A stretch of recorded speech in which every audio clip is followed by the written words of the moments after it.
শহর থেকে ছুটিতে নানা বাড়িতে বেড়াতে এসেছে আবির। গ্রামটা ঠিক আগের মতোই আছে। সন্ধ্যা নামলেই ঝিঝি পোকার ডাক আর বাঁশ ঝাড়ের কানাকানি। তবে নানা বাড়ির পেছনের পুরনো জমিদার বাড়িটার কথা উঠলেই সবাই চুপ করে যায়। আবির এসব পাত্তা দেয় না। সে রাতের বেলা হাঁটতে পছন্দ করে। একদিন রাত প্রায় 12টা। আকাশে এক ফালি চাঁদ মেঘের আড়ালে লুকোচুরি খেলছে। আবির দিঘির পাড়ে বসে মোবাইল টিপছিল। হঠাৎ পাশ থেকে এক মিহি কণ্ঠস্বর ভেসে এলো, ভাই, একটা বিড়ি হবে? আবির চমকে তাকিয়ে দেখল একটি ছেলে, তার বয়সী হবে, পরনে সাদা ধুতি আর গায়ে পাতলা চাদর।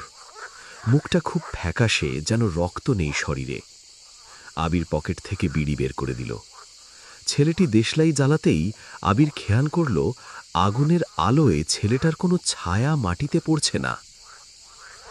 আবিরের বুকটা ধক করে উঠল, কিন্তু ছেলেটার চোখের চাউনি এতই করুণ যে সে ভয় পেল না।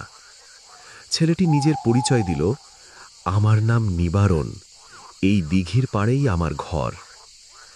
সেদিন থেকে শুরু হলো এক অদ্ভুত বন্ধুত্ব। প্রতিদিন রাত 12টায় আবির ওই দিঘির পাড়ে যেত।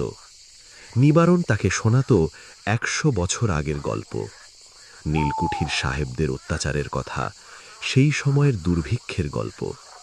আর আবির তাকে শোনাত বর্তমানের স্মার্টফোন, ইন্টারনেট আর উড়োজাহাজের গল্প। নিবারণ অবাক হয়ে শুনত।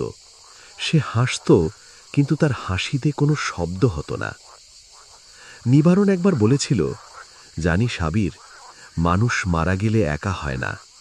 একা হয় তখন যখন জীবিত কেউ তাকে মনে রাখে না।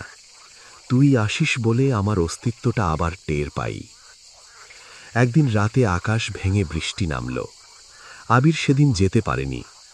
পরের দিন যখন সে দিঘির পাড়ে গেল, দেখল নিবারণ খুব অস্থির হয়ে পায়চারি করছে। কি হয়েছে রে নিবারণ?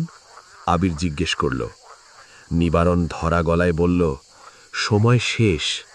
যে শিকলে আমি এই ভিটে আটকেছিলাম সেটা আজ ছিঁড়ে যাচ্ছে। আজ রাতে আমি চলে যাব ওপারে, কিন্তু যাবার আগে একটা কাজ বাকি আছে। তুই কি করবি? আবির মাথা নাড়ল। নিবারণ তাকে জমিদার বাড়ির সেই পুরনো কুয়োর কাছে নিয়ে গেল। কুয়োর ভেতরে একটা অন্ধকার খুপড়িতে ইশারায় হাত দিতে বলল। আবির ভয়ে ভয়ে হাত বাড়িয়ে একটা জং ধরা টিনের বাক্স বের করল। নিবারণ বলল, এর ভেতরে কিছু পুরনো মোহর আর আমার মায়ের এক জোড়া সোনার বালা আছে। এগুলো নিয়ে আমাদের গ্রামের সেই জীর্ণ কালী মন্দিরটা সারিয়ে দিস। ওটা ভেঙে পড়ছে বলে আমার আত্মাটা শান্তি পাচ্ছিল না। বাক্সটা হাতে নিতেই এক তীব্র ঠান্ডা স্রোত আবিরের শরীর দিয়ে বয়ে গেল। সে যখন চোখ তুলল, দেখল নিবারণের শরীরটা ধীরে ধীরে ঝাপসা হয়ে যাচ্ছে। ভালো থাকিস বন্ধু। নিবারণ মৃদু হাসল। তার মুখটা চাঁদের আলোয় এক অলৌকিক জ্যোতিতে ভরে উঠল। এক মুহূর্তের জন্য মনে হল সে কোনো প্রেতাত্মা নয়, বরং অনেক বছর পর মুক্তি পাওয়া কোনো দেব শিশু। বাতাসে শিউলি ফুলের একটা তীব্র ঘ্রাণ ভেসে এলো, আর নিবারণ মিশে গেল কুয়াশার সাথে। পরের দিন সকালে গ্রামের মানুষ অবাক হয়ে দেখল আবির একা হাতে মন্দির পরিষ্কার করছে। সে বাক্সের সবটুকু সম্পদ মন্দিরের উন্নয়নের জন্য দান করে দিল। গ্রামবাসী তাকে জিজ্ঞেস করল, এই টাকা কোথায় পেলি? আবির শুধু আকাশের দিকে তাকিয়ে হাসল। সে জানত, কিছু বন্ধুত্ব কেবল শ্মশানই শেষ হয় না, কিছু বন্ধুত্ব শুরুই হয় শ্মশান থেকে।